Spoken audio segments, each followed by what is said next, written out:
আসসালামু আলাইকুম এভরিওয়ান, সবাই কেমন আছেন? আশা করি সকলে আল্লাহর রহমতে ভালো আছেন। এখন প্রায় ৯টার কাছাকাছি।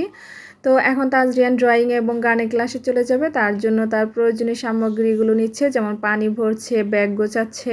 তারপর আপনার সকালবেলা সে রেওয়াজ করেছে গানের, তাই হারমোনিয়ামটা সুন্দর করে গুছিয়ে তারপর চলে যাচ্ছে। তো আজকে ব্লগটা এখান থেকে শুরু করছি। আশা করছি আপনাদের অনেক অনেক ভালো লাগবে। তো সাথেই থাকুন। তো এখন আমরা চলে যাচ্ছি তাজরিয়ানের ড্রয়িং এবং গানে ক্লাসে। তো শুক্র শনিবার মূলত এই ড্রয়িং এবং গানে ক্লাসটা ওর থাকে।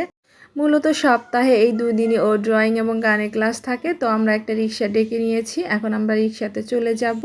তো 5 থেকে প্রায় 10 মিনিটের মতো লাগে আমাদের ওর ড্রয়িং ক্লাসটাতে যেতে। তো তারপর এই তো চলে যাচ্ছি। তো এই তো ঘড়িতে কিন্তু এখন প্রায় 9টা 5 বেজে গেছে। ও 9টা থেকে ক্লাস, তাই আজকে আমাদের একটু দেরি হয়ে গেল। তো এরকম 5 থেকে 6 মিনিট আমাদের মাঝে মধ্যেই দেরি হয়ে যায়। তাজরিয়ান অনেক স্লো, রেডি হতেও একটু সময় নেয়। তো এই আর কি। তো বাচ্চাদের পড়ালেখার পাশাপাশি কিন্তু বিনোদনেরও প্রয়োজন আছে, তাই ওকে আমি গানের ভর্তি করিয়ে দিয়েছি। আর ড্রয়িংটা তো আপনাদের একটা সাবজেক্ট, মূলত ও ক্লাস 3তে পড়ে। এখন ওর ড্রয়িং ক্লাসটা থাকে, সপ্তাহে 2 দিন ক্লাস থাকে স্কুলে। তো এই জন্য আর কি কিছু বেসিক শেখার জন্য এই ড্রয়িং ক্লাসটাতে মূলত দেওয়া। তো আমরা প্রায় চলে এসেছি, এখন আমরা রিক্সা থেকে নেমে যাব। তো মেয়ে নামলো প্রথমে, তারপর এখন চলে যাচ্ছি ক্লাসে। তো তো এই তো আমরা চলে এসেছি। এখন সে ক্লাসে চলে যাবে, আমি তাকে ক্লাসে দিয়ে বাসায় চলে যাব। আমি থাকবো না প্রায় 2 ঘন্টা এখানে। 1 ঘন্টা গানের ক্লাস আর 1 ঘন্টা আপনার ড্রয়িং ক্লাস। তো আমি এখানে 2 ঘন্টা থাকবো না, দেখা যায় 2 ঘন্টা থাকলে প্রায় 2 ঘন্টা সময় নষ্ট হয়ে যায়। ততক্ষণে কিন্তু আমি বাসায় গিয়ে কিছুটা কাজকর্ম করতে পারি। তো আমার কিছু সবজি লাগবে আজকে, যেহেতু শুক্রবার আজকে, তাই আমার কিছু সবজি লাগবে। আমি কিছু সবজি নিব এখান থেকে। তো এই ভ্যানটাতে কিন্তু অনেক ধরনের সবজি আছে, আর সবজিগুলো খুবই ফ্রেশ। তো আমি এখান থেকে ফুলকপি নিচ্ছি 2টা। ফুলকপিগুলো খুবই সুন্দর, একদম টাটকা। আর বাঁধাকপিও নিচ্ছি একটা। তো দেখা যাচ্ছে যে সবজি কিন্তু ভালো না হলে রান্না করলেও খেতে ভালো লাগে না। তো আমি এখান থেকে হাফ কেজি পরিমাণ মূলাও নিচ্ছি, যেহেতু এই সিজনটাতে আমার এখনও মূলা খাওয়া হয়নি। তো শীত তো চলে এসেছে, আর মূলাটাও তো কিন্তু এই শীতের সিজনে খুবই ভালো লাগে খেতে। তো আমি এখান থেকে ধনিয়া পাতা, মূলা, তারপর বাঁধাকপি, ফুলকপি এগুলো নিচ্ছি। তো তো আরও কিছু যদি লাগে তাহলে তাজরিয়ানের বাবাকে বললে সেও নিয়ে আসবে বাজার থেকে, কোনো সমস্যা নেই। আমি আপাতত এগুলোই নিয়েছি। আর এই দোকান থেকে আমি কিছু জিনিস নিচ্ছি, যেমন রুটি, তারপর বাচ্চাদের বিস্কিট এগুলো নিয়েছি। আর এখান থেকে আমি শাক নিব। তো যেহেতু শুক্রবার, আমি চেষ্টা করি শুক্রবারটাতে কিছু সবজি, শাক এগুলো রাখার জন্য।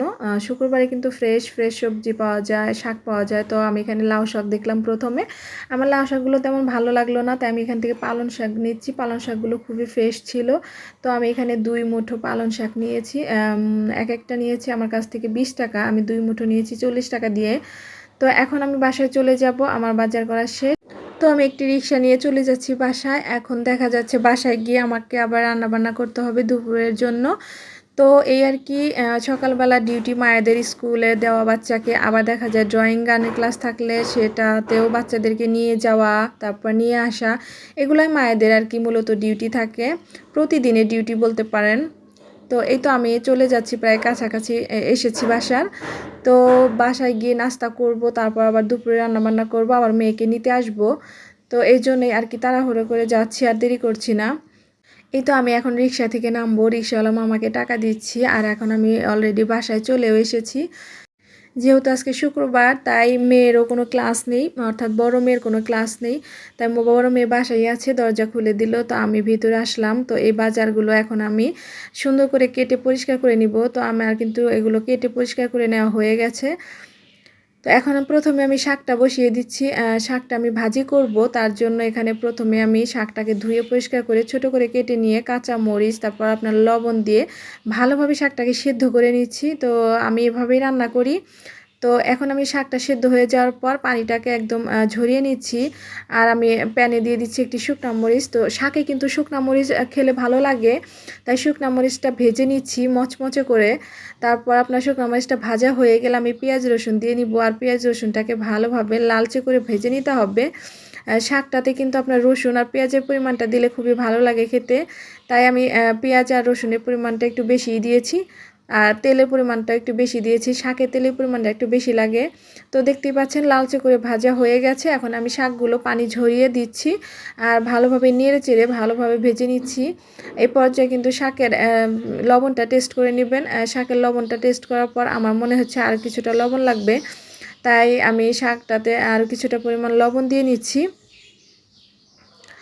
তো শাকটা খুবই ভালো ছিল আর খুবই টাটকা ছিল, খেতেও কিন্তু খুবই মজা হয়েছিল। তো মূলত আমি এভাবে শাক ভাজি করে থাকি। আপনারা কে কেমনভাবে শাক ভাজি করেন আমাকে আমার ভিডিওর কমেন্ট সেকশনে কমেন্ট করে জানাতে পারেন।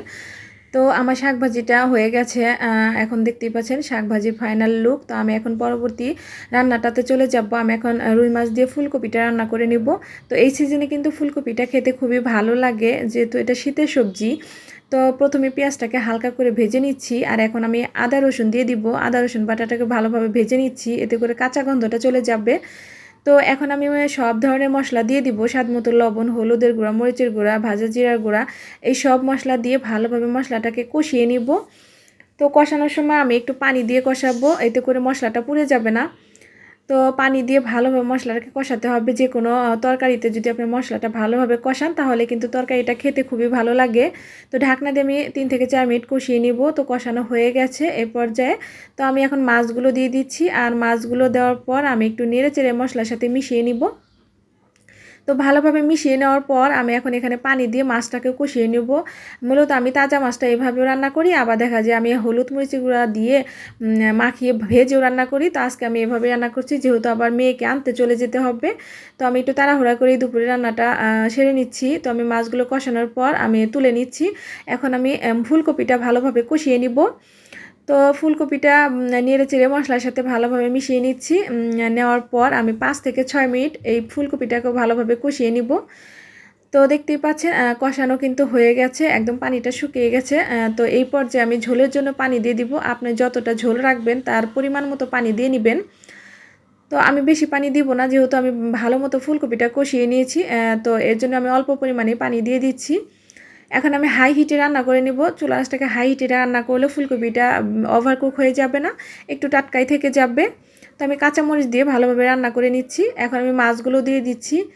তো মাছগুলো দেওয়ার পর আমি বেশিক্ষণ রান্না করব না, প্রায় 5 থেকে 6 মিনিট আমি রান্না করে নামিয়ে ফেলবো। তো কিছুক্ষণ রান্না করে নেওয়ার পর আমি এখানে ভাজা জিরার গুঁড়া দিয়ে দিলাম, আর সবশেষে এখানে দিয়ে দিব নামানোর পূর্বে ফ্রেশ ধনিয়া পাতা কুচি। তো ধনিয়া পাতা কুচিটা দিলে কিন্তু ভালো লাগে, যে কোনো সবজি বলেন খুবই ভালো লাগে ধনিয়া পাতাটা দিলে, তাই দিয়ে দিলাম। তো দেখতেই পাচ্ছেন আমার রান্নাটা কিন্তু শেষ। তো রান্না শেষ করার পর আমি তাজরিয়ানকে আনতে যাব। তো এই তো আমি আনতে চলে যাচ্ছি। তো আপনারা যদি রান্নাটা পছন্দ করেন তাহলে আমার কুকিং চ্যানেলটাতে ভিজিট করে আসতে পারেন, সেখানে অনেক ধরনের রান্না আছে, চাইলে সেখান থেকে দেখে আসতে পারেন। এই ভিডিও ডেসক্রিপশনে আমি লিঙ্কটা দিয়ে দিব, চাইলে সেখান থেকে দেখে আপনারা রেসিপিগুলো দেখে আপনারা বাচ্চাদের নাস্তা কিংবা টিফিন তৈরি করে দিতে পারেন। তো আমার আজকে ভিডিও পর্যন্তই। আমার ভিডিওটি কেমন লেগেছে আপনাদের কাছে কমেন্ট সেকশনে কমেন্ট করে জানাতে পারেন।